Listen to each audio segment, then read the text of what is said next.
আসসালামু আলাইকুম দর্শকবৃন্দ। শিক্ষা প্রতিষ্ঠান কবে খুলবে নাকি শিক্ষা প্রতিষ্ঠান খুলে গেছে, এই নিয়ে অনেকের মাথায় চিন্তা আসে।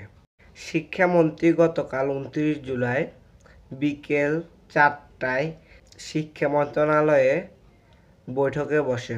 এ সময় সাংবাদিকের প্রশ্নের জবাবে তিনি একথা বলেন। এই মুহূর্তে শিক্ষা প্রতিষ্ঠান খোলার পরিস্থিতি নেই। আজও কিছু শিক্ষার্থী রাস্তায় নেমেছে।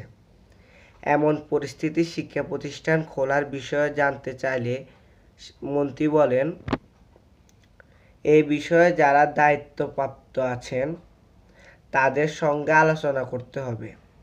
এই মুহূর্তে সেই পরিস্থিতি নেই যে শিক্ষা প্রতিষ্ঠান খোলা যায়। আর আপনারা যেমনটি বলছেন কয়জন নেমেছে বা কি হয়েছে সে ব্যাপারে এই মুহূর্তে আমাদের কাছে তথ্য নেই। তথ্য পেলে আমরা আপনাদের জানাবো। আজ মন্ত্রিসভায় প্রাথমিক বিদ্যালয় খোলার বিষয়ে কোনো আলোচনা হয়েছে কিনা জানতে চাইলে শিক্ষামন্ত্রী বলেন, আমি এ নিয়ে এখন মন্তব্য করব না।